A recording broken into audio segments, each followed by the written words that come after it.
there's no way. I'm already so still burning. So hold me close now, baby. I do what I'm told, still learning to take my chances, to take my time, to keep on dancing, to walk that line. Yeah, you got me shifting the paradigm, no longer wishing. You're my lucky strike. Love the way you ride.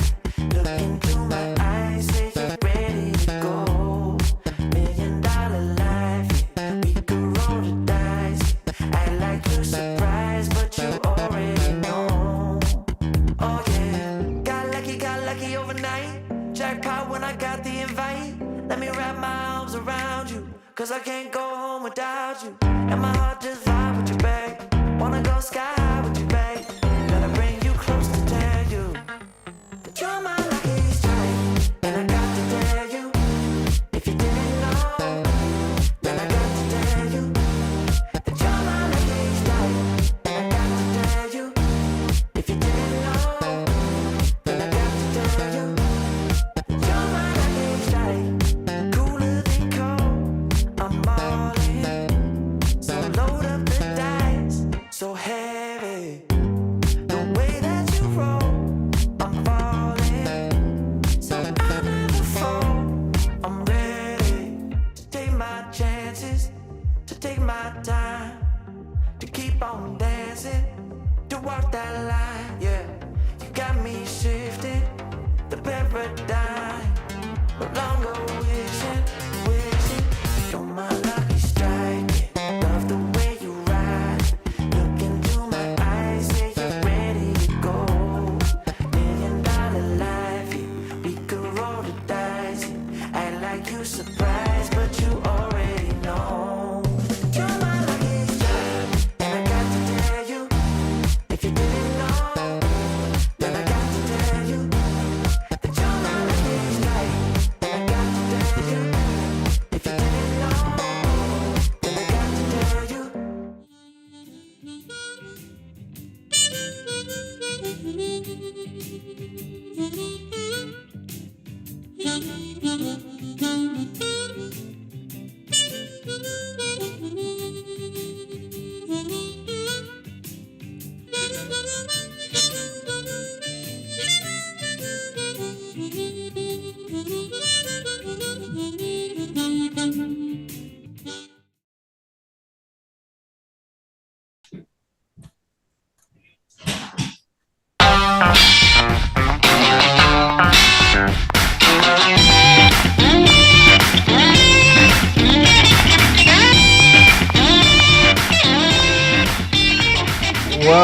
Well, welcome everyone to the RecPoker Podcast. Again, you're dealing with the B team tonight. I am replacing Jim Reed tonight. He's still on his Dream Vegas trip, which actually we'll talk about a little. We'll talk a little bit about a strategy segment piece that came up for him a little bit later in the show. But I'm really grateful that you're joining us tonight, including the glorious. I mean, Phil Razor has somehow made us feel like relevant by joining us, even though he just won a tournament on Saturday. Kind of judging whether he feels like we're worthy, but we're glad he's here. I'm Chris Jones. You can find me 5B5 on Twitter or 5x5 in the Poker Stars home game. And I'm just one of the many who make all the things happen at Rec Poker. Would not be possible with all of our Wrecking Crew members, including some joining us tonight. So Wrecking Crew members, why don't you introduce yourselves? My name is Joe Koulis. You can find me at Joe Cool PhD on Twitter or Elvita11 in the home game. And I'm John Somsky, also known as Poker Geek MN everywhere. I'm Rob Washam, and you can find me as Rabman50 just about everywhere. And I forgot this last week, and I'm not going to forget it tonight. We are, as always, brought to you by the Running Aces Hotel, Racetrack, and Casino. And that's even more important these days because on August 4th and 5th, if you have not heard, We are having a Rec Poker weekend at Running Aces. There's going to be tournaments. There's going to be social gatherings. There's going to be a lot of things going on. The full schedule still, I think it's about to be posted. But there's going to be some really good things going on. Some great tournaments in play. Some that'll be for everybody with some incentive, like prizes for Rec Poker members. And then I think there's going to be one exclusive event that's just for the Rec Poker community. So check out the Running Aces website or the Rec Poker website for more details. And the last time we had this weekend, a lot of people showed up. It was really great. And we're hoping that we can sort of meet some new people and connect with some old friends too. So if you're available and around the Minneapolis, St. Paul area, join us August 4th and 5th at Running Aces. So tonight we are it's one of our episodes where we are bringing in our guest Gareth James from a pre-recorded interview that took place. He's in England, so we had to record that a little bit earlier. So we'll be tuning into that interview shortly. But one of the things we've been doing when we've had to sort of stitch in these interviews lately is tried to bring in a little bit of some strategy talk into the episode, just to kind of give us a little sense of where we're headed and kind of give our audience who join us live a little bit something to chew on as well.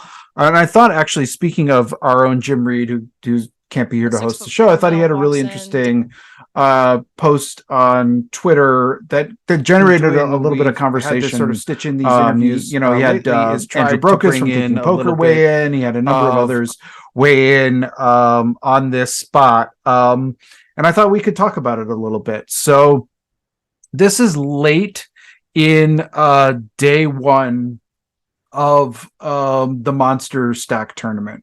Or no, this is the Millionaire Maker. One of those really big ones. Run big where you're big and deep. I think it's actually the Millionaire Maker. He played both of them.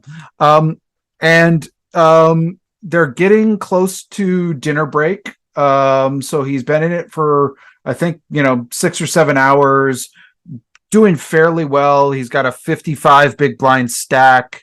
And there's some short stacks at the table. And I think this is a common situation that we find ourselves in quite often. So he opens from the hijack from a 55 big blind stack. And he opens like 2.5 or 2.1 big blinds, he says.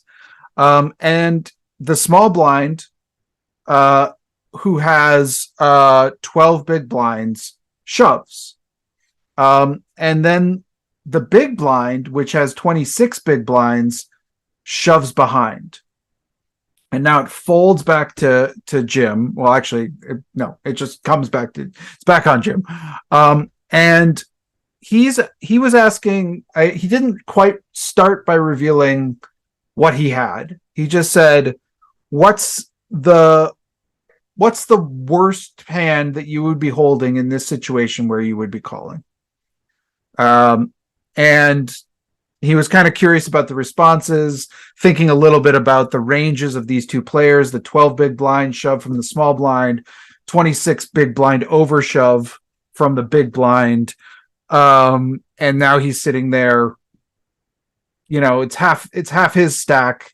If he wants to, if he loses to the big blind, it's half his stack going away. But there's also a lot of chips in the middle. So what is, and I would just kind of like, maybe we could just kind of popcorn around here. What's your instinct about, like, what's the worst pair that you're calling with, and what's the worst non-pair that you're calling with here? Well, so the who was the 12 blind shover? That was the small blind. Small blind. So they could be doing that with a pretty wide range. It could be a ragged ace. Yep. Could be king queen suited. But then once you have the big blind shoving, that's got to be something a little bit more substantial. I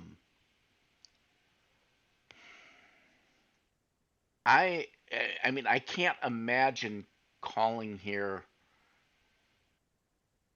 myself with like less than tens for a pocket pair.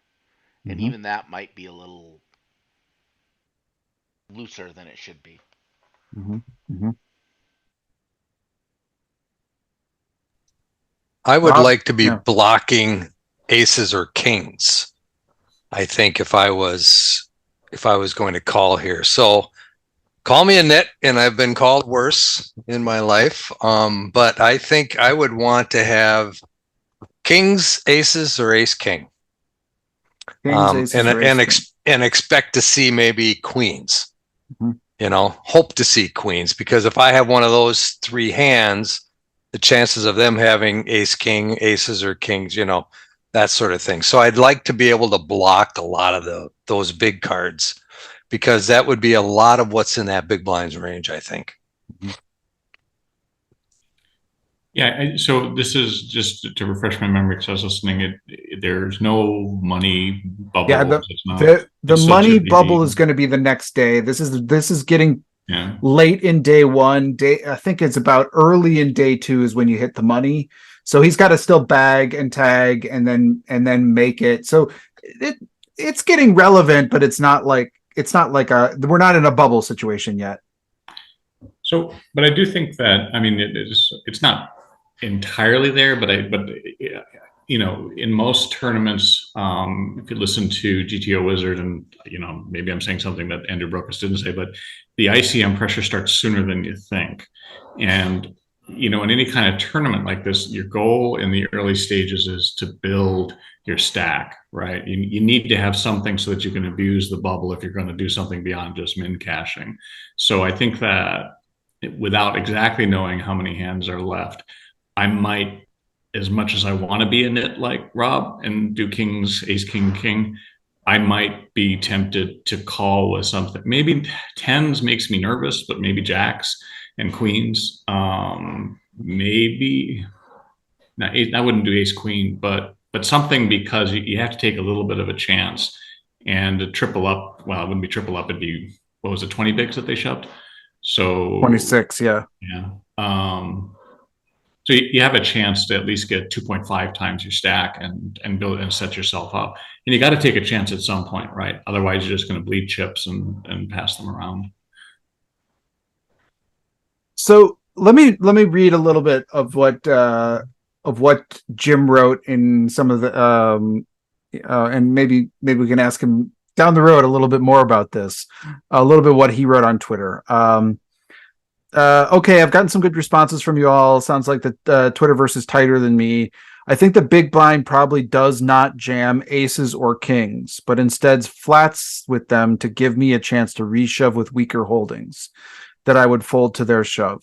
So that weakens their jamming range a bit. And I could see them doing it with some smaller pairs as well to isolate the small blind who is probably shoving a lot of ace X hands along with their value shoves when I open the hijack with a pretty wide range.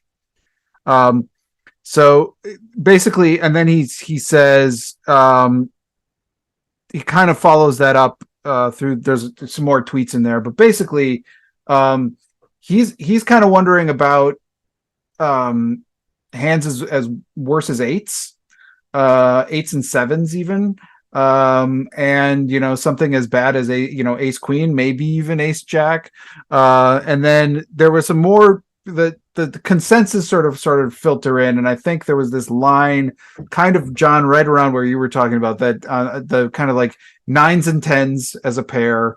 Nines sort of seemed to be like the bare bottom, and then ace queen seemed to be like the hand that people sort of settled on as like potentially sort of being able to sort of like jump around with this. So and I'm not saying that's right. I just that seemed to be where the consensus in that conversation was sort of grounding itself. Jim was, I think, feeling potentially more aggressive than some, and I think people were thinking that was a little bit maybe too much too. He did end up folding. I think he had sevens, and probably one of the reasons he asked was the hands they showed ended up being like pocket fours and ace six or something like that. So, it was one of those where he could have won a monster pot, but he just sort of like let it go. But I think with sevens, this just feels like we can't just melt away our stack this much, and we're going to be behind or flipping almost. I mean, this is like the dream scenario, which he just described, and I don't think that we're going to find that often. Yeah, and I'd argue a little bit with his analysis on the kings and aces. I mean, without knowing the player, there are players who in that situation will shove kings and aces. So I think you can discount it a little bit, because I think the proper play probably is not to shove those. But you're still going to be getting some shoves with those in this situation. There's some players who have their aces and they're it's not like, oh, this is my opportunity. It's more like, oh man, I don't want to. No, I'm not going to. They get scared of having their aces, right? And so that's why they're just going to put all their money in the middle, hope that they can get Jim off of a hand like sevens, so that there isn't a 7 on the flop and they lose and they can go and, I've got aces cracked again. I don't know how to play those. So like, I think you're right. I think there is a lot of players, who will be just shoving their aces in this spot. Yeah, the people like to isolate, they don't mind getting their aces in against one hand, but they don't want to get them in against more. So if that, to me, if it was me, I'd try to isolate there and try to get it heads up. Mm-hmm. Mm-hmm. Yep. No, I mean, I think it's an interesting spot too. And then the other thing to just consider too is just like, does it change our play at all that A, this is a bracelet event, and B,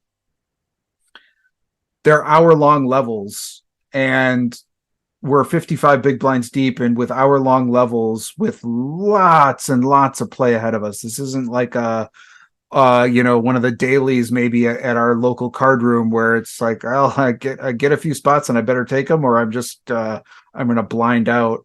Does that change our thinking at all in these kind of spots at all?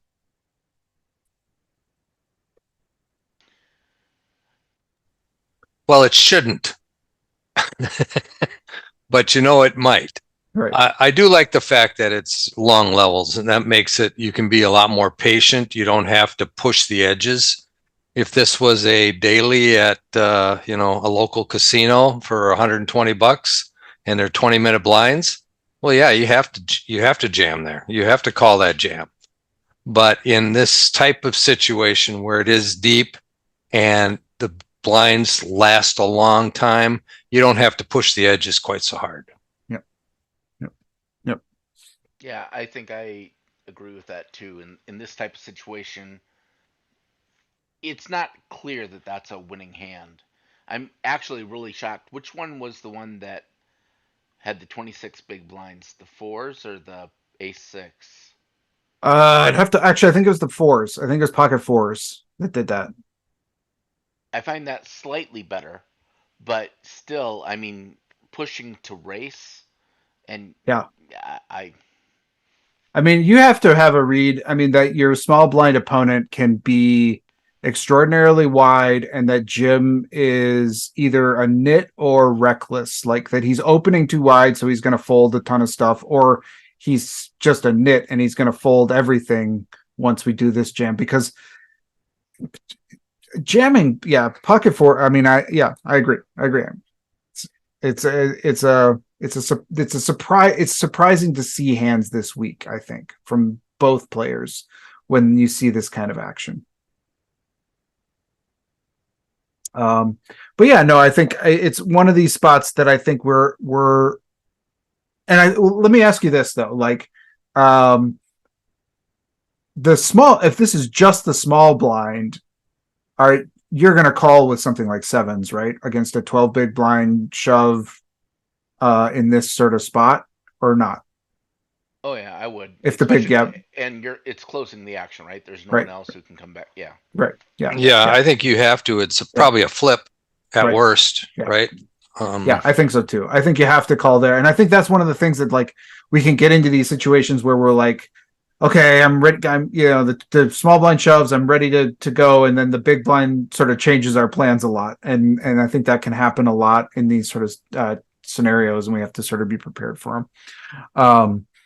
So anyway, I just thought it was an interesting spot, an interesting conversation. If you want to look at Bluff Starini's Twitter feed, you can find the full and look back at to when he's playing in this tournament. You can find the full conversation. There's a lot of good input, a lot of good responses to this on Twitter as well. So check that out. But for now, I think I'm going to shift us over to the Gareth James interview. So we'll listen to that, and we'll be right back.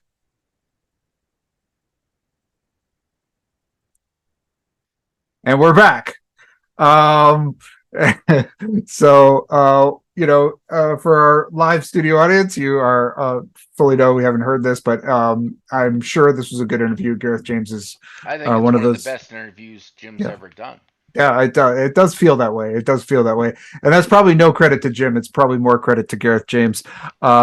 Speaking of which, stay tuned. The co-host was the reason that. Well, yeah. I mean, that's clearly, when you have somebody this talented tee up an interview like that, it goes flawlessly once they start going.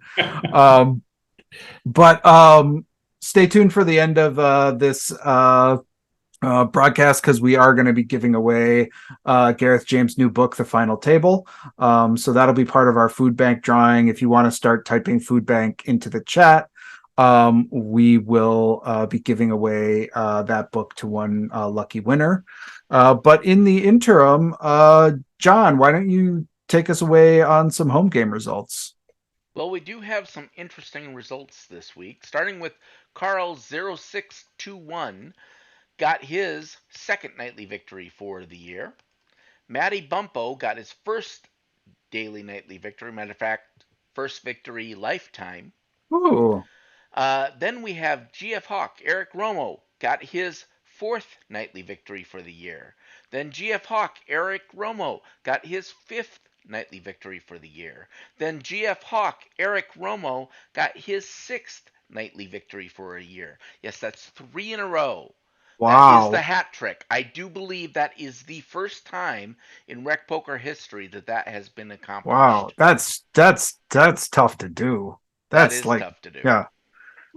Very impressive. That's some run good right there. I'm telling you, because that's tough to do in these games. That's very tough to do. I double checked the numbers, and it wasn't like these were 2, 3, and 4 player fields. They were our normal average sizes. Yep. And it was a very impressive feat.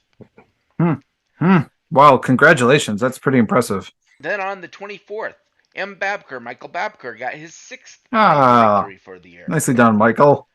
And Uncle Tobbs Cabin won the daily mixed event, his first for the year. Geek got his fourth international victory for the year. And Evil Roy CA, David Westerveld, got his second international victory for the year. That brings him up to 54 for anyone who is keeping track and trying to overcome him. Who's closest on the heels? I believe it might be Keki Jr. Give me a second. Vamp for a little bit, and I'll look it up. Isn't Pet Vet should be right up there too, I know somewhere. Kim's somewhere up there. I just didn't know who was sort of not quite nipping at the heels. It's because I think there's a sizable gap there, but yeah. Okay, so we have actually it's still Magra 44 with 45 total wins. Oh, that is kind of nipping at the heels, actually. Yeah. That's pretty good. Yeah. And then Kim Kilroy has 43. Wow. So, and remember, David has 54. So that's still, it's going to be hard to catch him unless someone really starts winning 3 in a row every week. Maybe GF Hawk, man. Yeah. Maybe that. Exactly. Well, he is at 24 now, so that's okay. He just needs to win 30 in a row now, and then he's right there. 10 weeks. I'm still at 2, right? 2. Yeah. Important 2. My chart doesn't go that low. Then we have John Lutzy. John Lutzy won the daily LPP event. So he can contact info at rec.poker for his free month at Learn Pro Poker. Awesome. Thanks, John. It's really fun to see some of those new names show up too, along with the the people at 54 wins. It's nice to see the first time winners. That's always fun. Rob, why don't you catch us a little up on where we're on with the book study and where we're headed? Well, we're doing GTO Poker Simplified by Darrell Carney with Barry Carter. We had our second session last week, and we talked about how value bets drive our actions. So everything we do in poker, especially when using a GTO strategy, is about getting paid for our value bets. So our bluffs, our checks, our ranges, whatever we're doing as we use our GTO strategy is in concert with getting paid when we make a value bet. So that's a very interesting chapter, because I don't think I ever thought of it that way before, because everybody talks about the bluffs. They're all, they're real cool. You see them on TV. Wow, look at that bluff, and he got it through, and look at all the money he made with that bluff. But bluffs are not there to make money. Bluffs are there so that you get paid with your value bets. And that was kind of like an eye-opening thing for me. So that was an interesting chapter. And we're going to finish up that chapter in our next session, which is the first Wednesday of July, which I believe is July 5th. And then we're going to be getting into range advantage and nut advantage. And those are topics that we use when we determine when to c-bet, how often to c-bet, and how much to c-bet. So that should be an interesting topic. And I think, and just to, push Rob's presentations, I when you really look at how he combined Matros's Poker Brain book, talked about, the most important, the highest level of value you get from your hands is aces and kings, right? Those are always going to make you the most money, which fits into the concept that Rob is talking about in terms of your value bets, or where you're going to make most of your money rather than your bluffs. It's nice the way that Rob is combining those two books in sequence, so you can really see how those things go across the two. It's not just these random people saying random things. There's really some thought and consistency across them, and I really encourage people to get involved in Rob's book study, because I think there's a lot of knowledge that's coming out of those presentations. Yeah, and there's a huge archive of these. If you wanted to catch up on this current one, or just want to follow up on some of the books that you missed, all of those are available on the RecPoker website, and there's a pretty impressively large library now of those. So that's something you can spend some time looking back on. Joe, what's going on in your neck of the woods? Nothing good. Nothing good. No. So we just it may have been last week or a couple of weeks ago, I can't remember now. But we had a presentation that I'm actually, I think, pretty well. Sparsely attended, but we had a number of people and talked about some basic foibles and difficulties that individuals, when they're starting poker, have in terms of learning the language of poker, in terms of, how will I deal with some of the problems that I run into. And we tried to focus in on those difficulties, because I think that a lot of times those really basic things get lost in the higher level strategy that people put out. And so if you're finding yourself and you're just starting out, particularly if you're just starting out in terms of studying, not necessarily that, you just learned what cards are, not that level, but in terms of learning, how am I studying? And now I'm learning all these things I think are so much better, and yet I'm still not winning. And what does that mean? And what can I expect? I think it was a very nice discussion of those difficulties with, because as my stunning 2 wins in the home game have showed, I am not that far removed from my own beginning of study for poker. And I think I at least have a room temperature IQ, so I've always felt I should move faster. And sometimes it's been frustrating to me that I haven't been able to move up the ranks more quickly and get my butt kicked at various tables. So I think that I tried to pull from some of my experiences there, and then apply some things that I've learned in psychology to that outcome. And hopefully it it helps people in that regard. And when's the next one? It's the third week in July. Okay. So I think that makes it the 6th, 13th, the 20th, I believe, of July. Okay, great, Right. great. So hopefully people can tune into that as well. And I'll just say on my end, this is going to be that kind of odd month for the deep dive. We're not going to have a playing session going into July, but we're going to be doing just because we had so many people gone and traveling and WSOPs going on. So we're going to do a little bit of like self-analysis, leak finding kind of. It's going to be a little bit different than what we've typically done, but we'll get back to the playing sessions that we've been having. Those have been going really well. So if you're wanting to put that on your calendar, it'll be the 4th Monday of July is when our next playing session will be, and we'll be kind of getting back into the groove for that then. Once everyone's come back and 1 millions at the WSOP.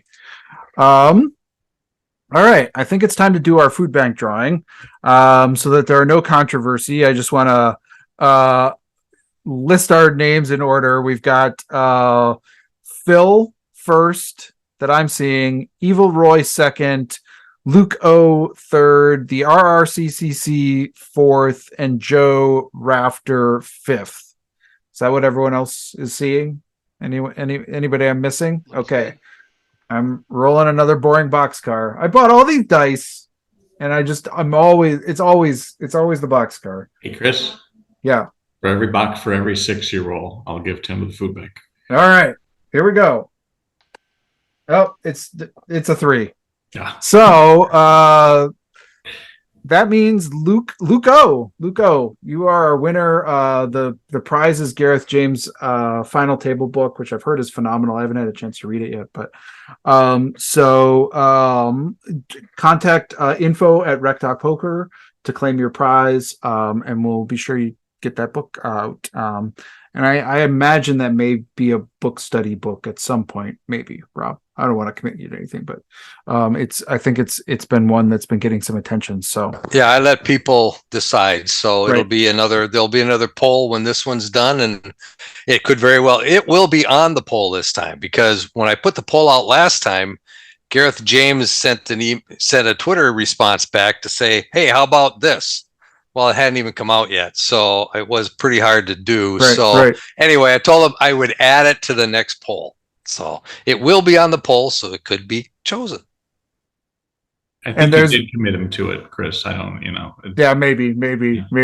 There's some questions about the verifying the dice roll. I actually did try to jerry rig like a little bit of a thing. I don't have the skills to do it, and it was too much effort. So if anybody has an idea of how to jerry rig like a weird camera that would like feed into this, I am willing to try to do it.